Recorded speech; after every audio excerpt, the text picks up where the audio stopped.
दोस्तों, दुनिया बाहर से जितनी चमकदार और पुररौनक नज़र आती है, अंदर से इतनी ही भयानक और ख़तरनाक है।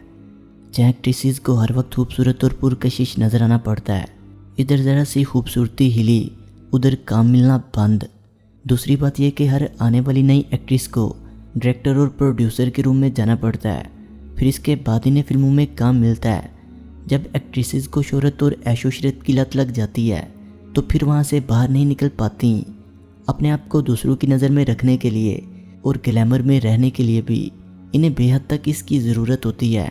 यही वजह कि अक्सर एक्ट्रेसेस एक्टिंग के साथ साथ जिस्म फरोशी के धंधे में मुब्तला होती हैं, जिससे इन्हें काफ़ी पैसे मिलते हैं। दोस्तों, आज की वीडियो में हम आपको ऐसी कुछ एक्ट्रेसेस के बारे में बताएंगे जिन्हें रंगे हाथों पुलिस ने जिस्म फरोशी करते हुए पकड़ा। शिल्पा शेट्टी। दोस्तों, हाल ही में 19 जुलाई 2021 को शिल्पा की शौहर राज कंद्रा को पुलिस ने रंगे हाथों गिरफ्तार किया और अभी तक वो पुलिस की कस्टडी में है। 27 जुलाई तक इन्हें रिमांड पर रखा गया। शिल्पा की शौहर एक बहुत रिच बिजनेसमैन है जो रेहान नामी यूके बेस्ड कंपनी के मालिक हैं, लेकिन इस कंपनी के पर्दे के पीछे दोनों मियाँ बीवी जिस्म फरोशी और गंदी फिल्मों का काम करते थे। राज कुंद्रा ने हार्ट शार्ट के नाम पर एक एप्लीकेशन बना रखी थी जहाँ पर वो मुख्तलिफ एक्ट्रेसेस जिनको बॉलीवुड में काम नहीं मिलता था, इन्हें किसी तरह उकसाकर इनकी गंदी फिल्में बनाते और फिर इस वीडियो को इस एप्लीकेशन पर अपलोड कर देते, जहां पर लोग इन्हें पैसे देकर ये वीडियो देखते। इसके अलावा यूके बेस्ड कई कंपनियों को वो डाटा भेजते, जिसके बदले में इन्हें करोड़ों रुपए मिलते। गिरफ्तारी करने के बाद पुलिस इन्वेस्टिगेशन से ये चीज़ सामने आई। राज कंद्रा ने साउथ अफ्रीका की कंपनी को 119 वीडियो सेल की, जिसके बदले में इन्होंने $1.2 मिलियन लिए। आपको बता दें कि जिस कंपनी के पर्दे पीछे काम होता है यानी कि रेहान, इसकी डायरेक्टर शिल्पा शेट्टी हैं। राज कुंद्रा की गिरफ्तारी के बाद शिल्पा मुसलसल अपने शौहर का दिफा करती रही और कहती रही कि वो बेकसूर हैं और वो बिल्कुल भी हरकत में शामिल नहीं है। लेकिन 30 जुलाई को पुलिस ने शिल्पा को भी हिरासत में लेकर पूछताछ की, लेकिन शिल्पा ने बहुत से बयान बदले। वहीं शिल्पा मुकम्मल तौर पर पहले इस बात से इनकार कर रही थी। इसने कह दिया कि इराटका पुलिस की नज़र में जुर्म नहीं है और राज कुंद्रा की एप्लीकेशन में अपलोड होने वाली वीडियोज़ भी इराटका के जुमरे में ही आती हैं। इराटका का मतलब है कि कोई आर्टिस्ट अपनी आर्ट या कोई अपने तस्वुरात की रूह से गंदी वीडियोस दिखाने का सहारा ले सकता है। यानी शिल्पा ने राज कुंद्रा को एक आर्टिस्ट कह दिया। लेकिन सवाल यह है कि जैसे ही पुलिस ने राज कुंद्रा को गिरफ्तार किया, इस एप्लीकेशन को फौरी तौर पर सर्वर से उठा दिया गया। अगर इस पर फाश फिल्में नहीं थी तो इसे सर्वर से डिलीट क्यों करवाया गया? इसके साथ ही शिल्पा ने सच्चा होने के लिए अपने शौहर की कंपनी रेहान के डायरेक्टर के ओहदे से भी इस्तीफा दे दिया।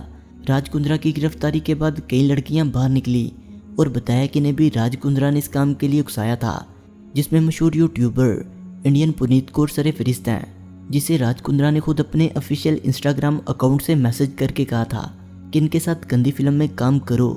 खैर, 27 जुलाई तक राज कुंद्रा पुलिस की हिरासत में रहे। फरवरी 2021 में क्राइम ब्रांच मुंबई ने मालवनी पुलिस स्टेशन के अंदर पोर्नोग्राफी फिल्म्स के सिलसिले में एक केस रजिस्टर किया था। उसी केस के प्रोग्रेस के तहत आज की ये प्रेस कॉन्फ्रेंस है। उस केस में ऐसा निष्पन्न हुआ था कि जो नए कलाकार होते हैं, स्पेशली महिला कलाकार जो होते हैं, इनको प्रलोभन दिया जाता है, इनको आमिष दिया जाता है कि आपको एक अच्छी वेब सीरीज़ हम दे सकते हैं या कोई शॉर्ट स्टोरीज़ में आपको हम अच्छा ब्रेक दे सकते हैं। ऐसे करके आप उनका ऑडिशन के लिए बुलाया जाता था या कुछ शॉर्ट्स लिए जाते थे और इस शॉर्ट्स में थोड़ा सा बोल्ड सीन करना पड़ेगा। वो बोल्ड का ट्रांसलेशन धीरे धीरे सेमी न्यूड और फिर फुल न्यूडिटी के तरफ वो पिक्चराइजेशंस जाते थे, जिसमें ये महिला कलाकारों ने अपोज किया था और इन्हीं में से कुछ क्राइम ब्रांच के पास आई थी, जिसकी वजह से ये गुनाह दाखिल हुआ था। इस गुन्हे का तपास करते हुए आज तक कल तक क्राइम ब्रांच ने 9 आरोपियों को अरेस्ट किया है। उमेश कामत नाम के एक बंदे को भी अरेस्ट किया है, जो फर्दर इन्वेस्टिगेशन में ऐसे पता चला कि he was looking after the India operations for the company of mister Raj Kundra, जो कि एक मुंबई के बिजनेसमैन है। प्रियंका चोपड़ा। दोस्तों, प्रियंका चोपड़ा क्योंकि बॉलीवुड की टॉप एक्ट्रेसेस में शुमार होती हैं, कुछ अरसे पहले वो भी इस कंट्रोवर्सी में फंस गई थी मुंबई में प्रियंका के नाम पर एक प्रॉपर्टी है जो कि मुंबई के एक महंगे तरीन इलाके में वाक़या है। प्रियंका ने यहाँ पर एक ब्यूटी सैलून और मसाज सेंटर खो रखा था, लेकिन इस मसाज सेंटर की आड़ में यहाँ जिस्म फरोशी का धंधा होता था। 7 नवंबर 2014 को पुलिस ने छापा मारकर यहाँ से 2 औरतों को गिरफ्तार किया और साथ इस पार्लर के मैनेजर को भी, लेकिन मौके पर मौजूद न होने की वजह से प्रियंका इससे बच निकली और अदालत में जाकर इन्होंने ये मौक़िफ़ अपनाया कि इन्होंने ये बिल्डिंग किराए पर दे रखी थी और इन्हें नहीं पता था कि यहाँ पर यह काम हो रहा है। कंगना रनौत।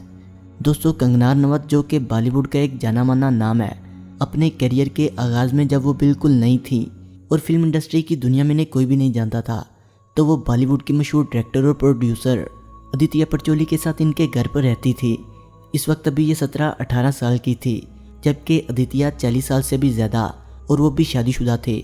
इसके बावजूद कंगना आदित्य की रातें रंगीन बनाती, जिसके बदले आदित्य ने फिल्मों में काम करवाते और इन्हें पैसे देते।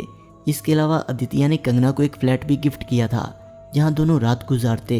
ताहम जब कंगना ने फिल्म इंडस्ट्री में अपनी जान पहचान बना ली तो आदित्य पर सेक्सुअल अब्यूज़ लगाकर सारे रिश्ते ख़त्म कर लिए। पूनम पांडे। दोस्तों, पूनम पांडे नशा जैसी अडल्ट फिल्मों में काम कर चुकी हैं। पूनम पांडे को जब काम मिलना बंद हो गया तो इन्होंने खुद की ख्वाहिश फिल्में बनाकर बेचना शुरू कर दी। पूनम ने पूनम पांडे के नाम से एक एप्लीकेशन बना रखी है जिस पर वो अपना अडल्ट कंटेंट अपलोड करती रहती हैं। लोग इस एप्लीकेशन पर एक्सेस हासिल करने के लिए मंथली पैसे पे करते हैं और फिर इसकी वीडियोस देखते हैं। आपको बताता चलूँ कि इस एप्लीकेशन को भी राज कुंद्रा की एप्लीकेशन रेयान ने ही बनाया था और यही कंपनीज को हैंडल भी करती थी। और राज कुंद्रा का बांडा भी पूनम पांडे की वजह से ही फूटा। हुआ कुछ यूँ कि रेयान कंपनी और पूनम पांडे के दरमियान कुछ सालों का कॉन्ट्रैक्ट हुआ था कि वो पूनम पांडे की एप्लीकेशन को हैंडल करेंगे, लेकिन जब कॉन्ट्रैक्ट ख़त्म हुआ तो राज कुंद्रा ने पूनम को ब्लैकमेल करना शुरू कर दिया। पूनम की वीडियोज़ इन्होंने अपनी एप्लीकेशन हॉटस्टार पर अपलोड करना शुरू कर दी और साथ में फ़ोन मकान नंबर भी शेयर कर दिया, जिससे लोग इन्हें कॉल करना शुरू हो गए।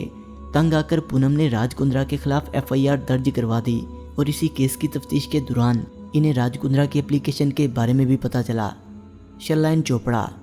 दोस्तों, पूनम पांडे की तरह ही शर्लाइन चोपड़ा भी कई अडल्ट मूवीज़ में काम कर चुकी हैं। फिल्मों में काम करने के लिए शर्लाइन चोपड़ा कई प्रोड्यूसर्स और डायरेक्टर्स के पास गईं। शर्लाइन ने खुद बताया है, पहले वो पैसे लेकर भी लोगों के साथ रात गुजारती थी। अब शर्लाइन की भी एक एप्लीकेशन है जिस पर सारा कंटेंट अपलोड होता है और लोग पैसे देकर ये वीडियोस देखते हैं। शर्लाइन की एप्लीकेशन भी राज कुंद्रा की कंपनी ने ही बनाई और अब भी वही कंपनी से हैंडल करती है। दोस्तों, वीडियो अच्छे लगने की सूरत में इसे लाइक करें, कमेंट करें और अपने दोस्तों से शेयर करें। और जिन्होंने अभी तक हमारे चैनल फैक्ट्स विद शानी को सब्सक्राइब नहीं किया, वो इसे सब्सक्राइब करते हुए बेल आइकन पर क्लिक करके ऑल नोटिफिकेशन को इनेबल कर लें। मिलते हैं एक नई वीडियो के साथ, तब तक के लिए खुदा हाफिज़।